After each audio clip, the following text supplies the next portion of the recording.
할렐루야. 감사드립니다. 새가족부가 헌신을 한다는 것은 참 귀한 일입니다. 하나님께서 저희 교회에 귀한 열매를 주셔서 감사를 드리게 됩니다.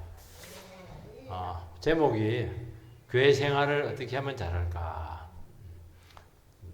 되게 제목 설교를 제일 잘 안 하는데 하여튼 이제 또 새가족 헌신이라서 제가 이 제목을 가지고 설교를 하게 되었습니다. 저희 능평교회는 사실 다 새가족이에요. 저보다 뭐 오래되신 분들은 거의 없어요. 뭐 해봐야 뭐 몇 년, 뭐 2년 차이, 뭐 3년 차이, 뭐 다 우리는 새가족이다. 그래서 어떻게 하면 교회 생활을 잘할 것인가 한번 점검을 할 필요가 있겠다 하는 생각을 합니다. 어느 조직이나 공동체에 이렇게 들어가면 생각처럼 적응하는 게 쉽지가 않아요.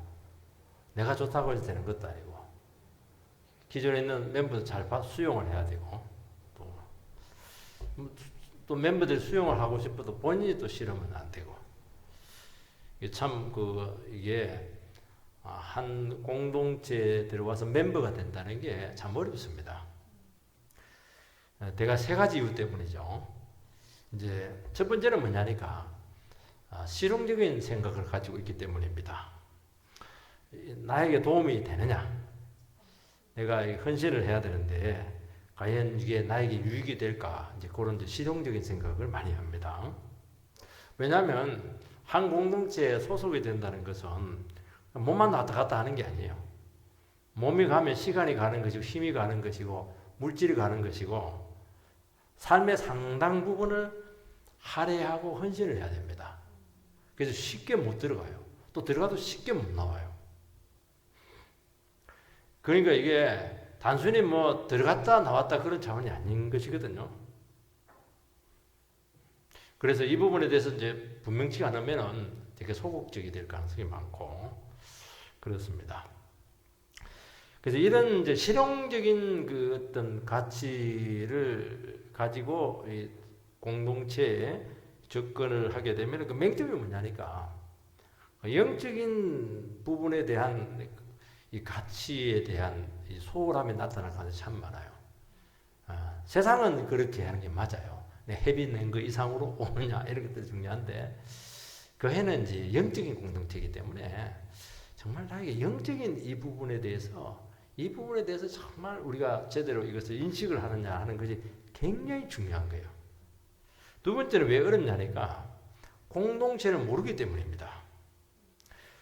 사람을 아는 것도 쉽지가 않아요. 사람을 아는 것도. 이 공동체를 알려고 하면 뭐 교회는 똑같지 않나? 안 똑같아요. 왜 안 똑같냐? 사람도 안 똑같아요. 사람마다 전부 다 달라요. 쌍둥이도 똑같은 줄 아세요? 쌍둥이도 달라요. 희한해요. 참 인격체라는 게. 그래서 이것을 알려고 하면은 수고와 시간이 따릅니다. 그리고 알아야 헌신을 할 수 있지 않겠습니까? 그래서 이 알아가는 과정이 굉장히 중요합니다. 이 알아가는 과정에서 어려움들이 많이 생기게 되고 그러면서 나랑 공동체가 딱 맞아버리면은 뭐 상관이 없지만 어디 맞는 데가 어디 있겠어요. 그러면 이제 내 생각도 있고 공동체가 요구하는 것도 있고 그러면서 내 생각과 이 틀을 다시 한 번 더 점검을 하기도 하고 수정하기도 하고 깨뜨리기도 하고 이럴 수 있는 좋은 기회가 될 수 있는데 이 부분에서 이제 잘못되면은 적응하는 데 어렵습니다. 그런데 이런 과도기 과정은 오래 겪는 것이 현명하지가 않아요. 왜냐하면 이 귀한 것들은 결국에는 공동체 안으로 쑥 들어와야 발견할 수 있는 것들이 너무 많습니다. 그래서 겉으로 보는 것과 또 달라요. 이게. 세 번째는 공동체의 필요성을 느끼지 못하거나 나에게 정말 필요한 필요를 제공한다고 이게 확신하지 못했을 경우 문제죠. 그래서 나의 필요와 공동체 지향하는 가치가 같으면 제일 좋습니다. 근데 한 가지 기억해야 될 것은 뭐냐? 세상은 그렇게 하면 돼요. 근데 신앙 공동체는 여러 필요를 채워주지 않아요. 그럴 수도 없어요. 딱 하나를 채워줍니다.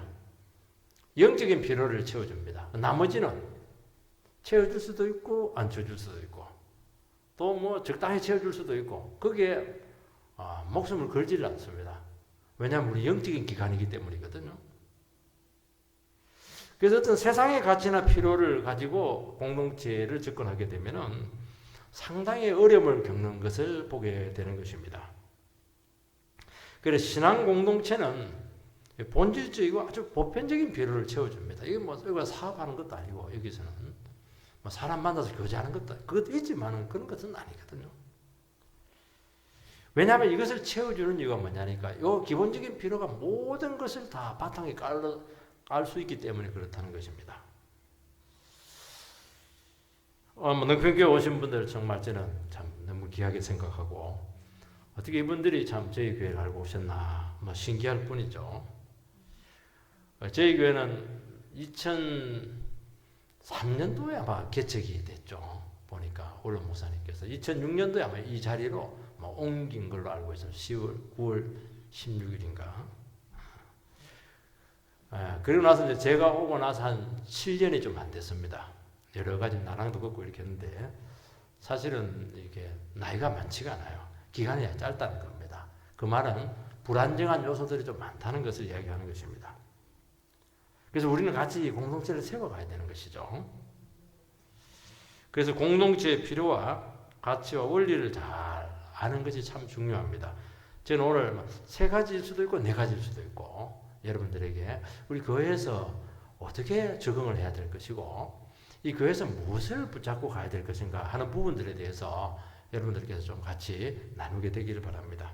첫 번째는 이 공동체에 들어왔을 때 가장 기본적인 게 참 마음을 이렇게 겸손하게 먹는 게 참 중요합니다. 44절 말씀을 보면 천국은 마치 밭에 감추인 보화와 같으니 사람이 이를 발견한 후 숨겨두고 기뻐하며 돌아가서 자기의 소유를 다 팔아 그 밭을 샀느니라. 천국 비유입니다. 하나님 나라 비유죠. 숨겨진 이 보화 비유입니다. 보화가 있긴 있는데 숨겨져 있어요. 그래서 잘 발견하기 힘들어요. 교회는 밭에 숨겨진 보화와 같습니다. 보면 뭐가 귀한 게 있는가 잘 알 수가 없어요. 그래서 안에 감추어져 있는 숨겨져 있는 그 보화를 발견을 하고 찾아야 됩니다. 어떻게 찾습니까? 보여야 돼. 겸손하면 잘 찾아요. 그래서 겸손할 필요가 있습니다. 교회는 인간들의 모임이죠. 그리고 교회에 오신 분들이 특별히 자랑할 만한 것이 있는 분들이 아닙니다. 근데 자랑할 게 많은데, 아닙니다. 그렇지가 않아요. 다 나의 인생에 어려움을 겪고, 영혼의 어떤 문제성을 느낀 분들, 실패자들, 또 한번 파산하신 그런 분들, 또 연약한 자기의 체질을 잘 하시는 이런 분들, 정말 내가 완벽하다 이러면 절대로 교회 안 옵니다. 절대로 안 합니다. 너무 절대 이런 말 쓰지 마라 하는데, 맞습니다. 뭔가 저 사람 다 가진 것 같은데 가보면 안 그래. 본인은 굉장한 부족함을 느낍니다. 그러니까 보면 다 평범해요. 또 예수 믿는 사람들 또 티를 잘 안 내기도 합니다. 그런데 오늘 말씀해 보면은 그 안에 보화가 다 숨겨져 있다. 그렇게 말씀을 합니다. 이것은 하나님 나라 속성 때문에 그래요. 하나님 나라는 드러나지 않아요. 숨겨져 있어요. 예수님 올 때도 막 이러면서 오지 않았잖아요. 그냥 마구간에 임신해가지고 막 아무도 모르게 밤에 그것도 그냥 출산할 그게 없어가지고 얼마나 왔어요. 아무도 안 알아주니까 천사들이 알아주고 목동들이 알아주고 와서 격려를 좀 해줬을 뿐이지 아무도 관심을 안 가지거든요. 그래서 하나님 나라 속성 때문에 그런 겁니다. 그래서 하나님 나라에서 부활을 발견하려면은 이 낮은 마음, 겸손한 마음을 가지면 돼요. 그래서 여러분들께서 신앙생활 이렇게 잘 하시는 분들은 어떤 사람이냐? 나는 여기서 제일 꼴찌다. 그러면 돼.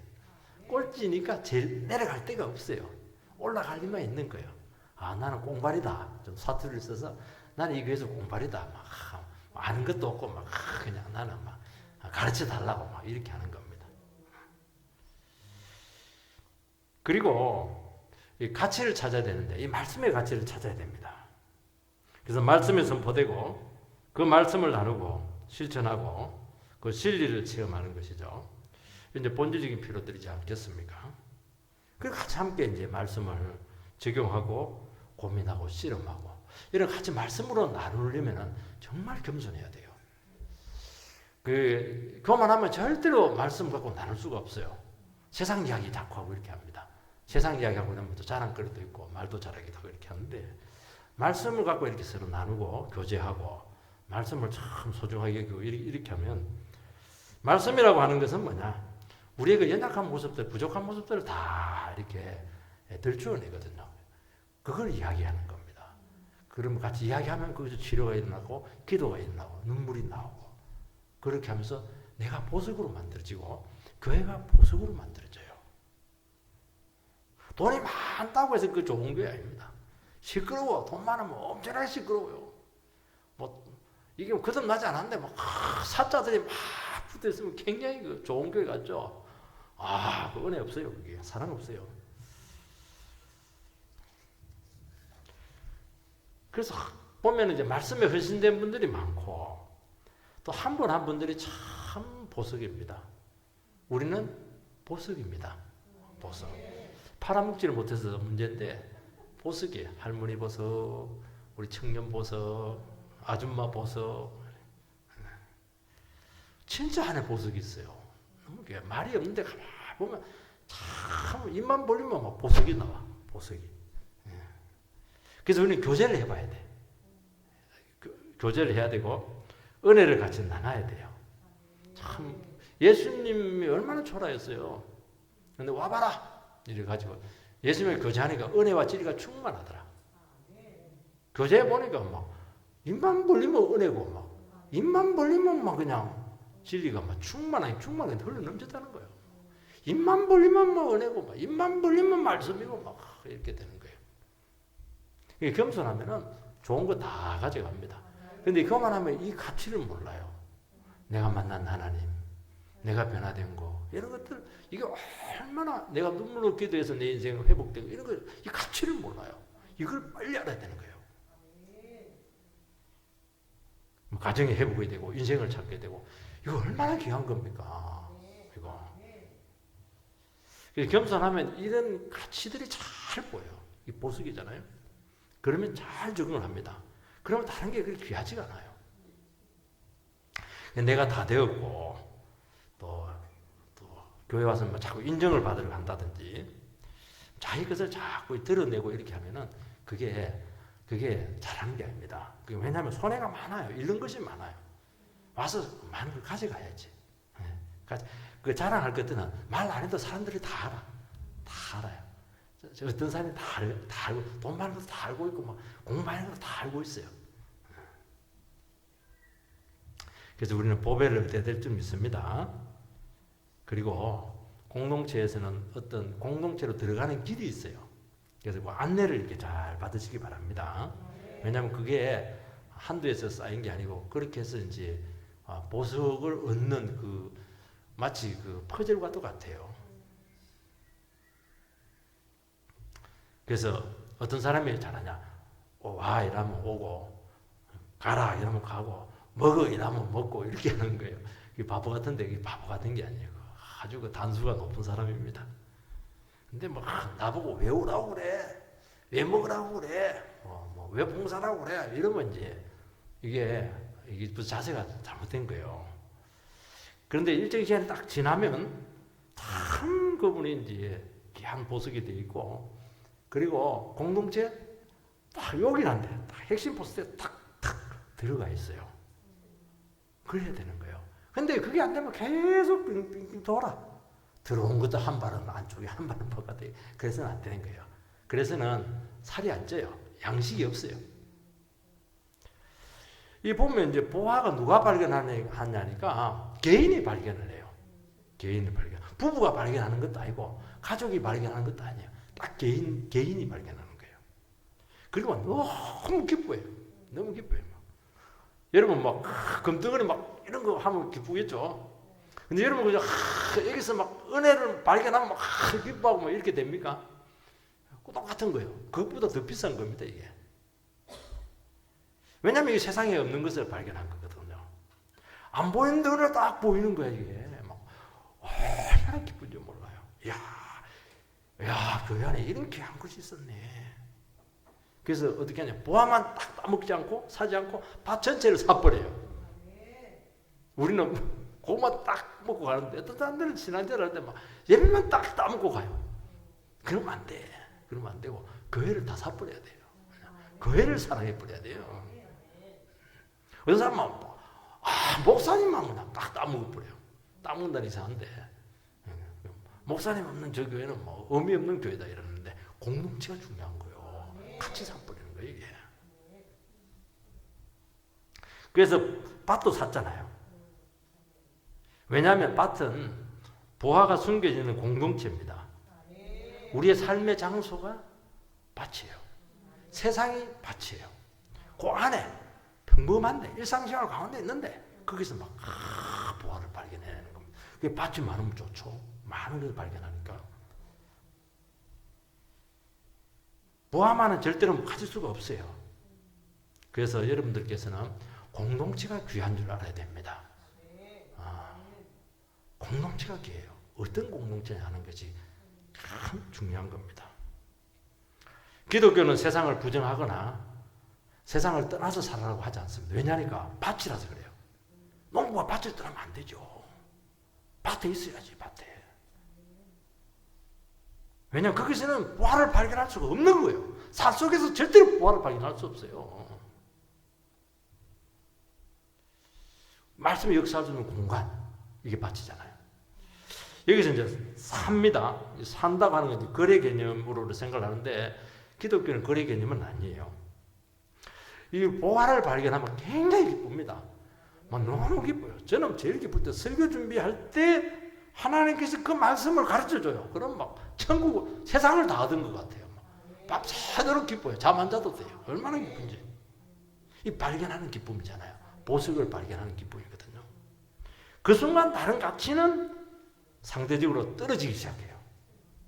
그리고 그것이 그렇게 큰 기쁨이 되지 못해요. 근데 이제 그걸 발견하지 못하면 다른 것들이 굉장히 중요해지게 돼요. 이 교회는 막 이것도 없고 저것도 없고 밥맛도 없고 말이지. 그냥 막 사람들도 구질구질하고 모든 게 이제 근데 정말 이게 세상에 없는 귀한 보물을 발견하면 막 그런 것들이 전혀 눈에 안 들어와요. 왜냐면 내가 너무 귀한 걸 아니까. 기쁨이죠. 기쁨. 말할 수 없는 자유의 기쁨. 말씀의 기쁨. 그래서 신앙생활은 기쁨으로 해라는 겁니다. 기쁨으로 하는 거예요. 그러면 다른 게 문제가 안 나타요. 기쁨이 없으니까 자꾸 말이 많아지는 거예요. 이것이 안 되면요. 복음은 우리를 제약하는 것이 돼요. 교회 생활이 막 의무로 바뀝니다. 하나님의 말씀은 막 율법처럼 막 우리를 막 우습게 구속하는 것이 되는 거예요. 왜요? 보화를 발견하지 못해서 그래요. 나도 살기 힘든데 뭐게 교회가 요구하는 게 맞냐고 막 요구하는 것 저는 거의 없거든요. 그래서 여러분들께서는 여기서 보화를 발견해서 천국의 그 보화를 발견해서 마음껏 은혜 받고 믿음 생활을 하시라는 거예요. 이 사람은 딱 재산 다 팔아가지고 밭을 샀잖아요. 여러분 밭을 딱 팔아가지고 살 수 있겠어요? 이 결단이 나옵니까? 결단한 게 아니에요. 자동적으로 됐다는 거예요. 자동적으로 이게. 여러분 기쁨이 있으면 자동적으로 결단이 돼요. 자동적으로 그냥 다 그냥 헌신이 되는 거예요. 예. 그러면서 열매가 막 나타나는 거예요. 그리고 이 기쁨과 가치는 어느 누구도 하고도 나눌 수가 없어요. 이 사람이 그냥 숨겨놓은 것은 그냥 자기 혼자만 막 취하려고 그런 게 아니고 천국의 기쁨과 가치는 나눌 수가 없어요. 부부도 못 나눠요. 자기가 기쁨을 누려야 돼요. 자기가 가치를 찾아야 돼요. 두 번째는 어떻게 해야 되냐니까 공동체가 지향하는 가치를 비슷할지 모르게 좀 달라요. 발견을 해야 됩니다.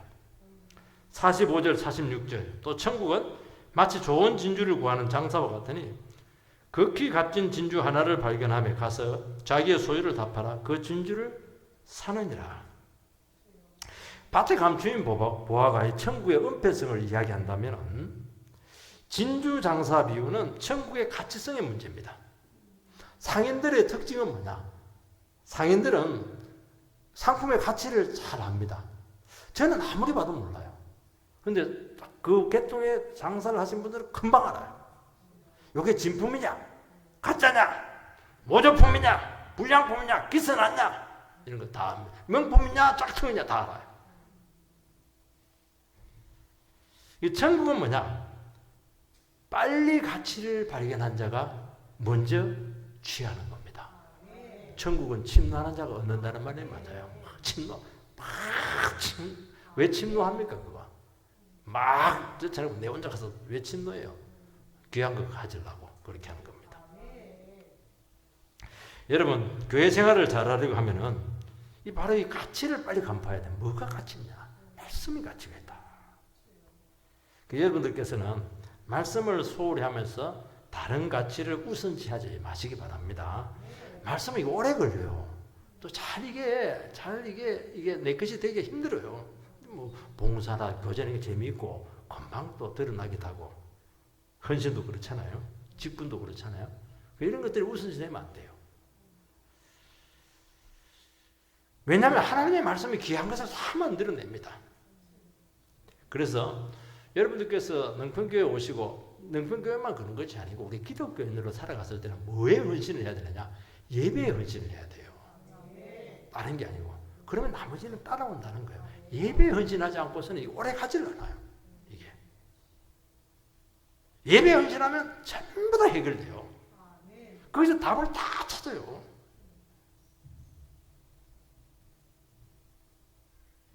여러분 교회 안에서만 말씀이고 삶의 현장에서는 또 하나님의 말씀의 실천이 약하신 분들이 있습니다. 그거는 실제로 왜 그러냐니까 교회 안에서 말씀하지만 그게 정말로 이게 정말 내 전 인생을 걸 만한 말씀인가에 대한 확신이 없어서 그렇게 하는 거예요. 그래서 우리가 기독교의 그 이중성이 나오잖아요. 교회하고 세상하고 왜 다르냐?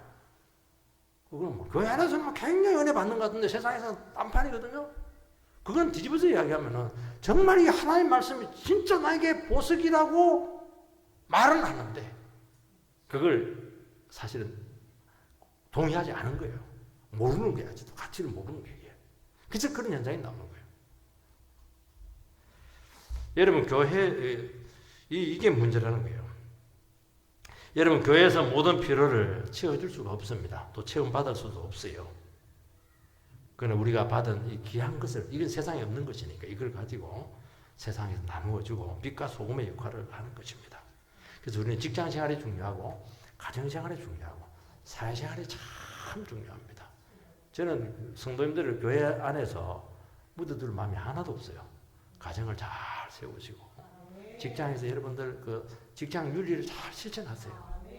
굉장히 중요한 겁니다. 가정에서 직장에서 역할을 못하면서 교회에서만 자꾸 인정받으려고 하는데요. 여러분 교회에서 인정받는 게 쉬울까요? 세상에서 인정받는 게 쉬울까요? 세상에서 인정받는 게 굉장히 어려워요. 왜냐하면 그 세상에서 날고 기는 사람이 너무 많거든요. 교회에서는 조금만 해도 막 집사님은 집사님밖에 없다고 막 그냥 조금만 막 그냥 뭐 헌신하고 이렇게 해도 막 세상에서 그 정도 해갖고는 아예 끼지도 못해요. 그리 하지 마시고 정말 사회에서도 직장에서도 여러분들께서 진리를 가지고 이 세상을 잘 정복을 하시기 바랍니다. 그래서 직장에서 그 사회에서 인정을 받아야 돼요. 기독교는 의외로 절름발이 신앙들이 너무 많아요. 이게 여러분 제일 가치 있는 게 뭐냐는 거예요. 지금 그거 지금 묻고 있는 거 그 영혼이잖아요.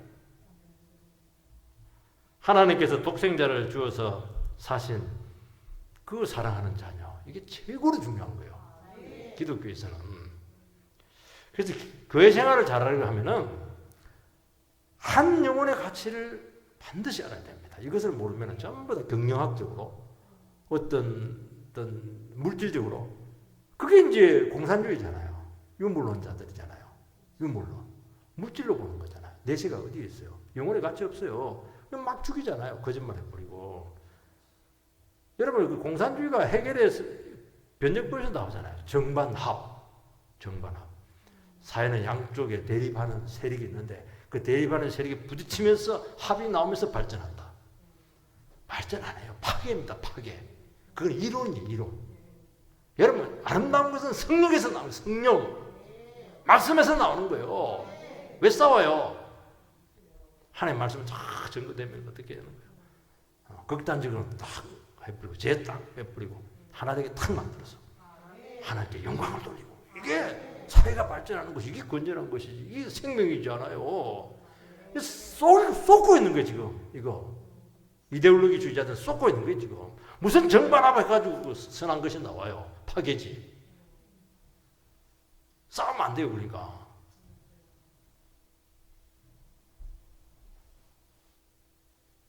그래서 우리가 영혼의 가치를 알기 위해서는 내 영혼의 가치를 먼저 알아야 됩니다. 그때 다른 영혼의 소중함이 눈에 들어온다는 거예요. 하나님의 사랑과 은혜가 이렇게 자꾸 우리가 많이 받으면은 내가 참 가치가 높아져요. 내가 너무 귀해요. 자녀들이 언제 자기의 자존감을 찾냐니까 부모로부터 정말 존경함을 받을 때, 사랑을 받을 때 애들이 굉장히 자유로워집니다. 그리고 안에 있는 잠재력이 막 나와요. 잔소리 할 필요가 없어요. 사랑은 안 하고 잔소리만 하니까 뺏당해지는 거예요. 사랑해주면 아무 문제가 없어요. 그냥 자기 알아서 해요. 왜냐면 내가 귀하니까. 내 귀한 인생, 내 귀한 데 투자를 하지. 그냥 아무 데서 술 먹고 그렇게 하겠어요. 다른 것은 이에 비할 바가 아닙니다. 나를 찾고 나를 발견하고 사랑받는 주님의 자녀의 모습을 회복하는 것입니다. 그러면 나머지는 전부 다 여유를 가집니다. 실존주의 철학자 중에 케르케고르는 이런 말을 합니다. 무엇인가를 내려놓기가 어렵다면 하나님이 우리를 얼마나 사랑하는지 아직 제대로 이해하지 못한 것이다. 참 멋진 말이에요, 이 사람. 그러니까 막 영혼을 위해서 하나님 나라 가치를 위해서 막 얼마든지 내 자신을 내려놓아야 그게 뭐예요, 그게 진짜 가치를 발견했다는 거예요. 진짜를 여러분들 뭐 때문에 다 내려놓을 수가 있어요? 내려놓을 그 기준적인 핵심적인 가치가 있으세요? 그거 지금 질문하는 거예요. 그거 없으면은 계속 어려움을 겪습니다. 여러분 하나님의 사랑과 내를 버리는 거, 하나님의 사랑과 희생하는 거, 하나님의 사랑과 다른 영혼을 품는 거, 하나님의 사랑과 나를 포기하는 것은 같이 가는 거예요. 내가 사랑이 없는데 어떻게 나를 포기를 해요? 내가 지금 궁색한데 어떻게 다른 사람을 한데 희생을 해요? 빼앗아야지. 그러니까 항상 같이 가는 거예요. 내가 사랑받지 못하고 내가 존경하지 못하면 절대로 이런 자세가 나오지가 않아요.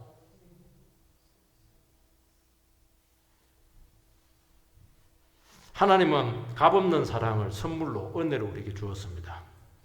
사랑했을 때 돈이, 시간이, 내 몸이, 내 힘이 가장 가치 있는 곳에 투자될 수가 있는 거예요. 이 사랑이 없으면 이거 돈 가지고 뭐 합니까? 막 죄짓잖아요. 그 시간 갖고 뭐예요? 쓸데없는 헛된 일에 막 그냥 소비하지 않겠습니까? 그것이 하나님의 은혜의 수단으로 사용될 수가 있습니다. 사랑과 은혜가 없으면 모든 것이 give and take. 그리고 그냥 작게 투자해서 많이 가지려고 하는 탐욕, 만몬, 우상 전부 다 바뀝니다. 그러면 뭐가 없어지느냐?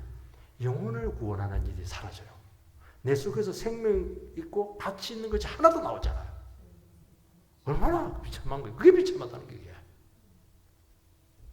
세 번째는 하나님의 영혼 사역에 동참을 하셔야 됩니다.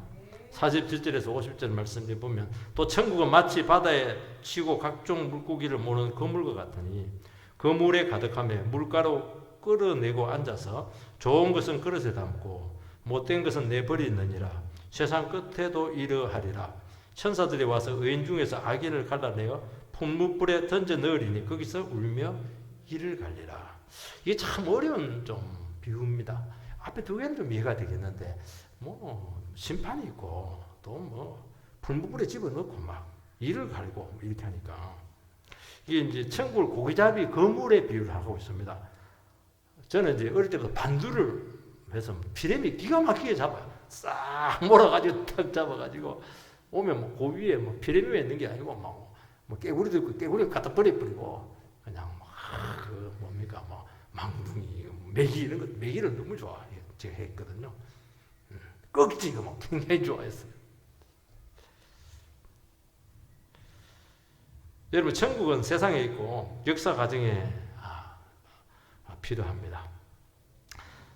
세상에서는 의인과 악인으로 판단할 만한 것을 우리가 많이 좀 발견을 해요. 왜냐하면 그 전부 다 하나님 나라에 다 속한 것이기 때문입니다. 이건 뭐 교회 다니고 안 다니고 불신자고 신자고 그런 차원이 아니에요. 이게 오늘 이 비유는 신자들을 향해서 주신 비유의 말씀입니다. 그럼 신자들에게 무슨 심판이냐? 참 심판은 듣기 싫잖아요. 고통스러운 경고잖아요. 주님께서는 뭐라고 하냐니까 하나님의 심판과 사랑은 함께 간다는 거예요. 우리의 삶에서 많은 선과 악들이 있습니다. 그게 뒤범벅이 되어 있어요. 그걸 분리해내는 게 뭐냐? 하나님의 심판과 사랑이에요. 여러분 예수의 십자가는 두 가지가 같이 있습니다. 하나님의 심판과 사랑이 같이 가는 거예요. 그게 기독교잖아요. 거기서 구원이 일어나잖아요. 거기서 생명력이 막 나타나잖아요. 성령이 터지잖아요. 거기서 삶을 살아갈 수 있는 동력이 나오잖아요. 내 가치가 여기서 살아나잖아요. 사랑과 심판은 같이 가는 거예요. 하나님께서는 마지막 심판 때까지 기다리고 있을 텐데 영혼의 상태를 계속 점검하고 있다는 거예요. 하나님의 사랑과 심판으로 계속 점검을 해서 우리를 구별해서 거룩하게 만들겠다는 겁니다. 교회는 지옥을 이야기를 해야 되고 영벌을 전해야 됩니다. 그런데 이 심판에 대한 설교는 사랑받은 자녀들에게만 가능한 거예요. 세상에 그 이야기하면 굉장히 싫어합니다. 들을 수가 없어요. 여러분 책망을 막 해줄 수 있는 자녀는 정말 부모가 사랑하는 자녀 사랑한 만큼 책망할 수가 있는 거예요.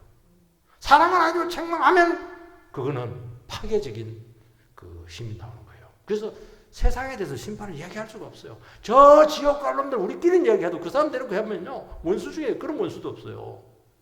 그건 말할 수 없는 거예요.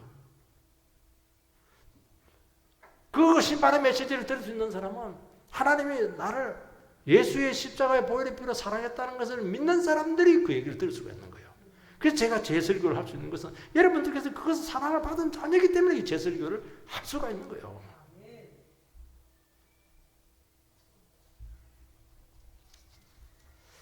내가 사랑받고 있음을 깨닫지 못한 사람에게 지옥, 영벌을 전하는 것은 파괴죠. 파괴. 두려움과 연약함을 이용하는 것이고 이것은 복된 소식이 되지 못합니다. 성도만이 하나님의 심판을 가슴에 품어요. 그리고 그 심판을 가슴에 품고 내를 주님 앞에서 날마다 거룩하게 만듭니다. 그리고 세상을 구원하는 일에 참여하는 겁니다. 계속 몰고 가야 되잖아요. 여러분들 그물 몰고 가서 고기 잡아야지. 하나님이 말씀을 통해서 세상을 얼마나 사랑하는가 하는 것을 알잖아요. 하나님께서 세상을 이처럼 사랑하잖아요. 너무 사랑하잖아요. 왜 심판해요? 깨끗하게 하기 위해서 그렇게 하는 거예요. 그래서 심판과 사랑은 같이 가는 것이고 심판과 사랑이 우리 안에서 이게 작동을 하게 될 때 영혼에 대한 긴박함이 막 그냥 나오는 겁니다. 저 죽어가는 영혼을 막 사랑하는데 저 깨닫지는 못하고 심판은 점점 다가오는데 어떻게 해야 될 것인가? 이게 기도가 나오잖아요. 막 긴박해지는 거예요. 지금 우리 아버지가 지금 암 걸려가지고 3개월 선고받았다는데 지금 해결시켜야 될 텐데 그냥 진땀이 나죠. 그 긴박성이 나오는 거예요. 이게.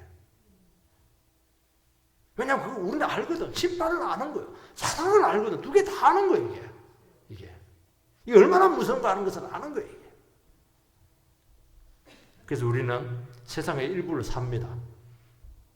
그 영혼을 사버려요. 투자를 해버려요. 그리고 세상을 구원하고 섬기죠. 세상과 구별된 삶을 살게 되고 세상 구원에 하나님과 함께 동참을 하게 되는 것입니다. 그것이 영혼 구원에 우리의 인생을 투자하는 거예요. 이게 남는 장사라는 거예요. 그걸 해야 된다는 거예요. 여러분 마음속에 심판이 얼마나 두려운가 하는 것을 알고 그런 인생들에게 하나님이 얼마나 많은 사랑을 주었는가 하는 걸 알게 될 때 진짜 여러분들 신앙다운 신앙생활을 하게 될 겁니다.